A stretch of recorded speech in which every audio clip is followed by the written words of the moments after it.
दोस्तों, चर्च आमतौर पर काफी पवित्र जगह मानी जाती है, जहाँ गॉड यानी कि भगवान का वास होता है। और कहा जाता है कि जहाँ भगवान का वास होता है वहाँ कभी भी आत्माओं या भूत प्रेतों का वास नहीं होता। लेकिन क्या होगा जब आपसे कहा जाए कि चर्च जैसी इन पवित्र जगहों पर भी आत्माएं भटकती है। जी हाँ, सुनने में आपको ये कुछ अजीब लग सकता है, पर ये पूरी तरह से सच है। और आज हम आपको चर्च में घटी कुछ ऐसी ही हॉन्टेड और घोस्ट स्टोरीज के बारे में बताने वाले हैं। तो दोस्तों, हम बात कर रहे हैं अमेरिका के पेंसिल्वेनिया में मौजूद सेंट निकोलस क्रोएशियन चर्च की। दोस्तों, 19वीं सदी की शुरुआत में पेंसिल्वेनिया के पिट्सबर्ग शहर में करीब 30 से 50 हजार क्रोएशियन लोग रहा करते थे। ये पूरा इलाका इंडस्ट्रियल एरिया था, जो तरह तरह की मिल्स से भरा हुआ था। और ये सभी क्रोएशियन लोग यहाँ रहकर मेहनत मजदूरी किया करते थे। अब क्योंकि क्रोएशिया एक कैथोलिक कंट्री है, इसलिए सभी लोग गवर्नमेंट से वहाँ एक कैथोलिक चर्च चाहते थे, जहाँ वो अपनी भाषा में अपने तौर तरीकों से पूजा अर्चना कर सके। जल्द ही गवर्नमेंट ने इनकी ये मांगे मान ली और इस पूरे इलाके में 2 चर्च ओपन कर दी गई, पहली ट्रॉय हिल में और दूसरी मिलवेल के नजदीक। और इस मिलवेल में मौजूद चर्च को ही हॉन्टेड माना जाता है। मिलवेल ग्रेटर पिट्सबर्ग एरिया में मौजूद एक टाउन था जिसे फादर स्टेफन फोस्टर ने बसाया था। यहाँ चर्च बनने की शुरुआत 19वीं सदी के शुरुआत में हुई और कुछ ही समय में चर्च पूरी तरह से बनकर तैयार भी हो गई। इसे पूरी तरह से क्रोएशियन लोगों को ध्यान में रखकर ही बनाया गया था। चर्च बन जाने के बाद सभी क्रोएशियन लोग बेहद ही ज्यादा खुश थे, क्योंकि वो आसानी के साथ अपने भगवान की पूजा कर सकते थे।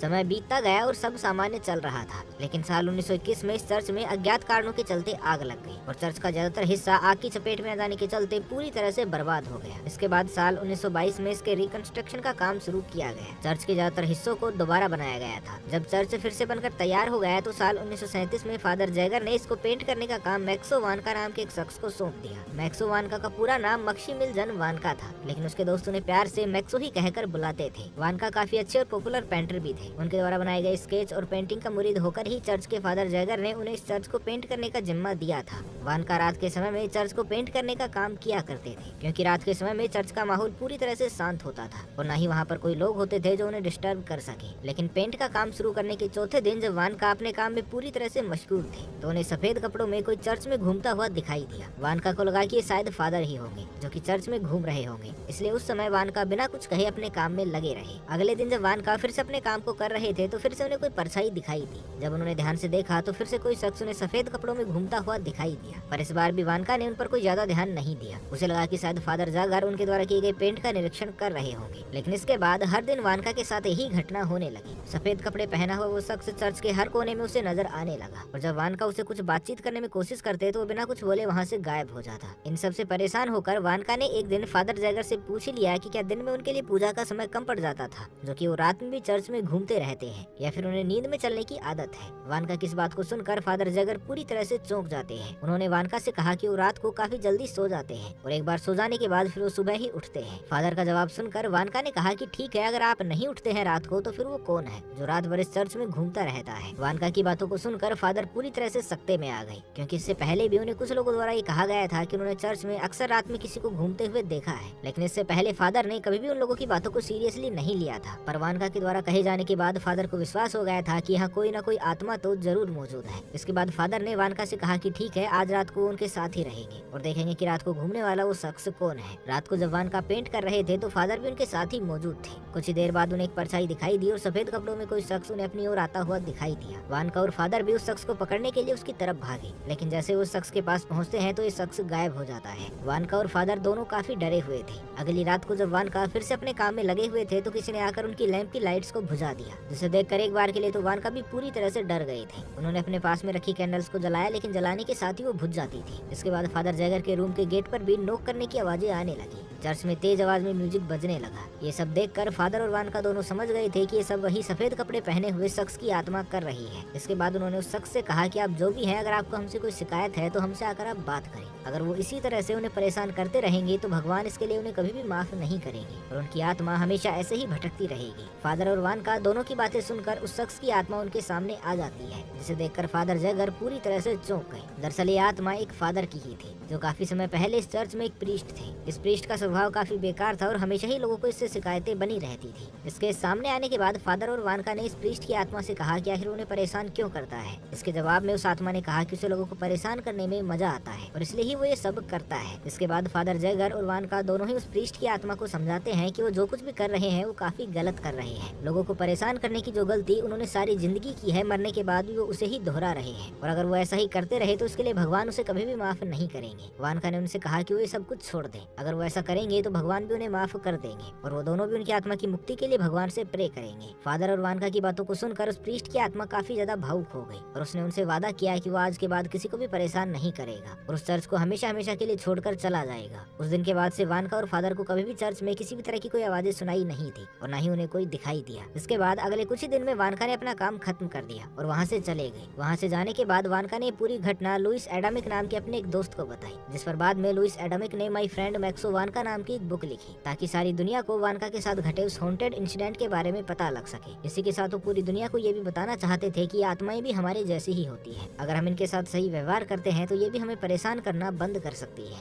दोस्तों, इसी तरह फ्रांस के एक छोटे से शहर ओराडोर सुर ग्लैन में वीरान पड़ी चर्च ओराडोर को भी हॉन्टेड माना जाता है। इसे हॉन्टेड माने जाने के पीछे भी एक बेहद ही दर्दनाक कहानी छिपी हुई है। दरअसल बात जून 1944 की है। पूरी दुनिया सेकेंड वर्ल्ड वॉर के बुरे दौर से गुजर रही थी। ओराडोर सुर ग्लैन नाम के इस टाउन में करीब 600 लोग रहा करते थे। एक दिन अचानक ही नाजी सैनिकों ने इस टाउन में एंटर किया और टाउन में मौजूद सभी लोगों को बंदी बना लिया। नाजी सैनिकों ने पुरुषों और महिलाओं को अलग अलग कर दिया। उन्होंने पुरुषों को एक जगह इकट्ठा किया और महिलाओं और बच्चों को ओराडोर चर्च के अंदर बंद कर दिया। इसके बाद उन सैनिकों ने सभी पुरुषों को एक लाइन में खड़ा कर उन्हें गोलियों से भून दिया। साथ ही महिलाओं और बच्चों को भी मशीन गन से फायर करके चर्च समेत उड़ा दिया गया और इसमें जो महिलाएं या बच्चे बच गए थे उन्हें जलती हुई आग की लपटों के हवाले कर दिया गया। ये घटना इतनी दर्दनाक थी कि हर ओर बस चीखने, चिल्लाने और रोने की आवाजें ही सुनाई दे रही थी। ये नरसंहार इतना विभत्स, भयानक और डरावना था कि इसे मानव इतिहास में अब तक के घटे सबसे दर्दनाक नरसंहारों में से एक माना गया है। जंग खत्म होने के बाद भी इस टाउन को दोबारा कभी भी बसाया नहीं गया, क्योंकि फ्रेंच गवर्नमेंट ये चाहती थी कि आने वाली जनरेशन इन लोगों के बलिदान को कभी भी न भुलाए। इसलिए इस पूरे टाउन को एक ओपन एयर म्यूजियम की तरह रखा गया है, जहाँ लोग दूर दूर से इस जगह को देखने के लिए आते हैं। यहाँ घूमने आने वाले लोगों का कहना है कि यहाँ आने के बाद उन्हें ऐसा फील हुआ है जैसे कोई उनका पीछा करता है या उनके साथ साथ चलता है। और सिर्फ इतना ही नहीं, बल्कि रात के समय में यहाँ वीरान पड़ी चर्च से काफी तेज चीखने, चिल्लाने और रोने की आवाजें आती है। सिर्फ इतना ही नहीं, बल्कि लोगों का तो यहाँ तक कहना है कि उन्होंने रात के समय में कई ऐसी आत्माओं को देखा है जो अक्सर यहाँ पर भटकती रहती है। इसलिए बहुत ही कम लोग रात के समय में यहाँ पर जा पाने की हिम्मत जुटा पाते हैं। लेकिन यहाँ पर सबसे बड़ी बात यह है कि इन आत्माओं ने आज तक वहाँ पर किसी को भी कभी भी नुकसान नहीं पहुँचाया है। और यहाँ से आने वाली आवाजों और घूमने वाली इन्हीं सब घटनाओं के चलते इस चर्च को भी काफी ज्यादा हॉन्टेड माना जाता है। तो दोस्तों, ये थी कुछ हॉन्टेड चर्च की स्टोरीज। क्या आपके आसपास भी ऐसी कोई जगह है जो हॉन्टेड है? अगर हो तो हमें कमेंट करके उसके बारे में जरूर बताइएगा। तो आज के लिए बस इतना ही। मिलते हैं अगले शनिवार को शाम 6 बजे एक नई वीडियो के साथ। तब तक के लिए खुश रहे, मस्त रहे, हंसते रहे। भगवान करे आप सभी लोगों का दिन शुभ हो।